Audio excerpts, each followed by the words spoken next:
60 Minutes Rewind. 50 years ago, at a railroad siding at a killing field called Auschwitz, a German SS officer named Josef Mengele, Dr. Josef Mengele, stood on the platform and with a flick of his finger sent tens of thousands to the gas chambers. Among those arriving on the trains that came in day and night were children. And among those children were twins who were spared the gas chambers only to become fodder for Mengele's medical laboratory. Some he castrated or sterilized.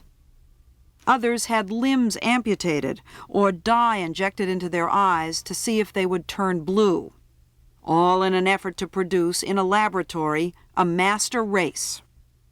One twin used for experiments, the other held as the control. One day I became extremely ill after a visit to the lab, and I was taken to a barrack that was filled with practically living dead. So there you are, a living dead person, knowing it.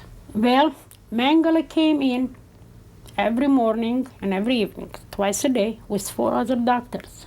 And he declared, very sarcastically laughing, "Too bad, she's so young. She has only 2 weeks to live."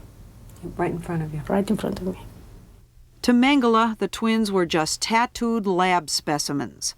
Eva Moses and her twin sister Miriam, no names, just numbers, 7063 and 7064.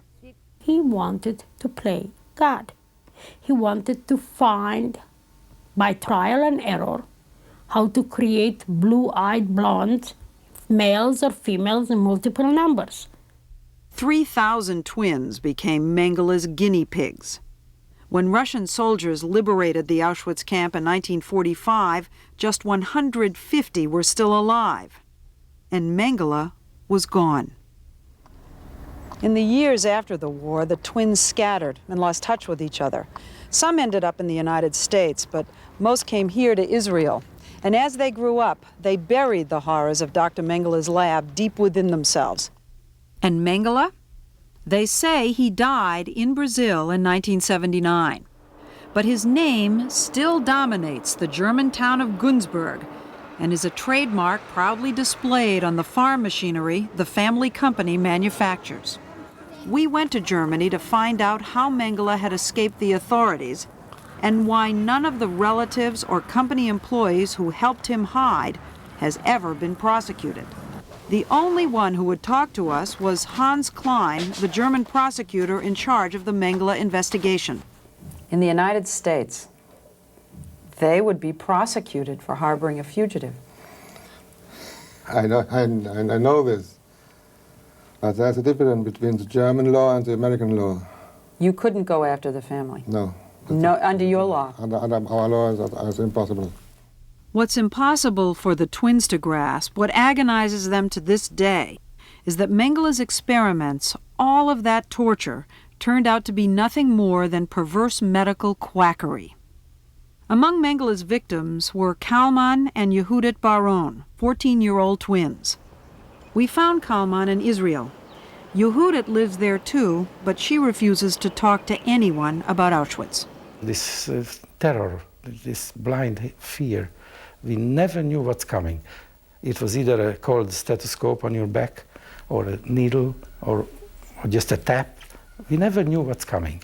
The degradation of the human being that could do that to another child. Yes, yes. That someone in his right mind, in his sick mind, could conceivably use a human being, a child, and put him on the table and try an exercise so that we can find out what happens. He died, never mind. Where's the next one? Let's try it again in a different part of the body. Maybe the response will be different. This is what we did for Mengele. I think in this place, in this terrible place, it was very important that you are two together, two sisters together. One keeps the other. I was continuously fainting out of hunger even after I survived. That Miriam saved her bread for 1 whole week. Now, can you imagine What willpower does it take? Because she was hungry anyway. Sure. To save and send the bread to me. After they left Auschwitz, it was 40 years before Eva and Miriam could talk about it.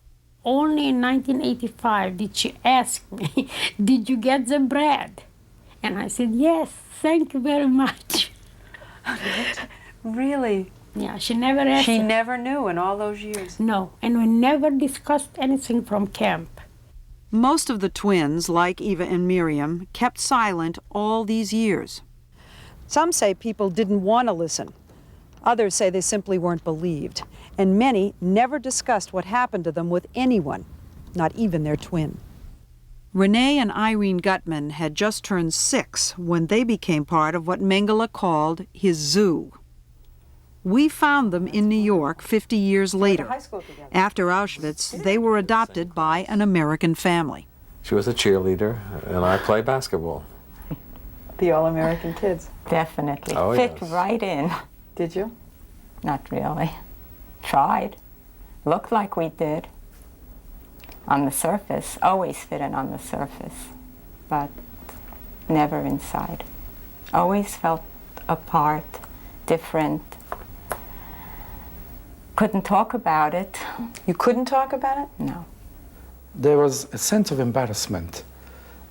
Whenever we spoke to the normals, that's you good people, we found that there was a chasm, an unbridgeable chasm. They found it hard to listen, let alone empathize with what we are saying. Some of the twins spoke out for the first time in a recent book, Children of the Flames.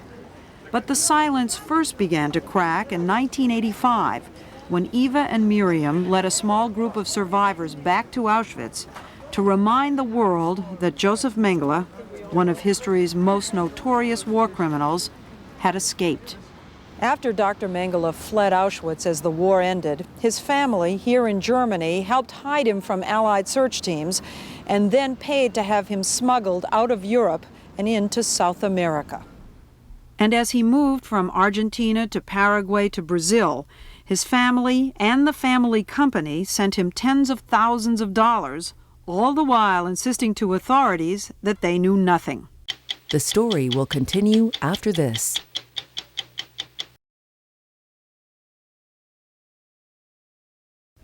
Finally, a skeleton believed to be Mengele's was dug up in Brazil in the summer of 1985.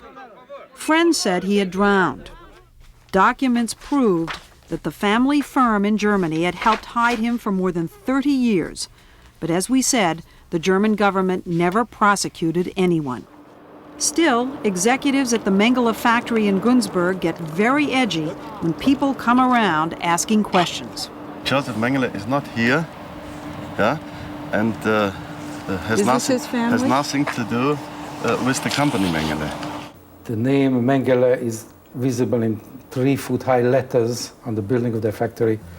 They don't have to be ashamed of anything. While behind the scenes and at night, both figuratively and physically, they have supported dear Papa for the last 40 years with money, people, organization, and everything around. The family was even arrogant when authorities tried to prove once and for all that those bones from Brazil were Josef Mengele's. In 1990, scientists used a new technique to extract a so-called genetic fingerprint from the skeleton. Then they asked Mengele's only son, Rolf, for a blood sample in order to make an exact match. But for more than a year, Rolf refused to give the sample.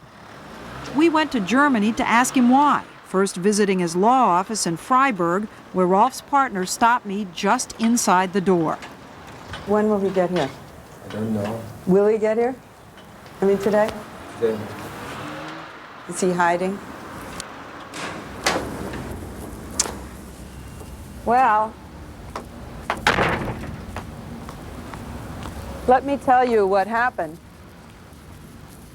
His law partner says that journalists come looking for him every month, that he's not here. His partner will not tell us where he is or how to reach him. But we were able to find him anyway, in another town at a company he runs which makes, of all things, children's clothes and toys.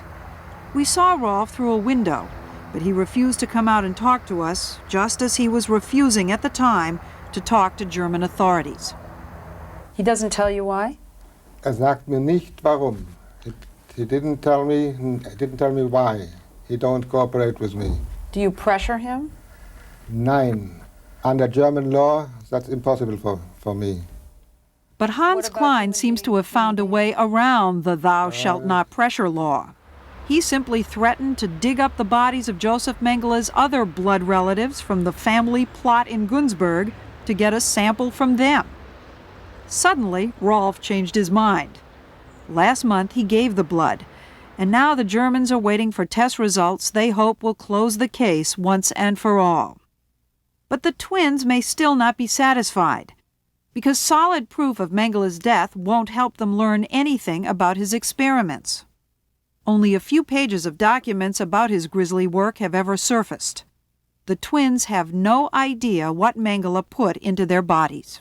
I remember blood taken from my neck, and I remember lots of x-rays and being strapped to a table and with a doctor with a scalpel in his hand.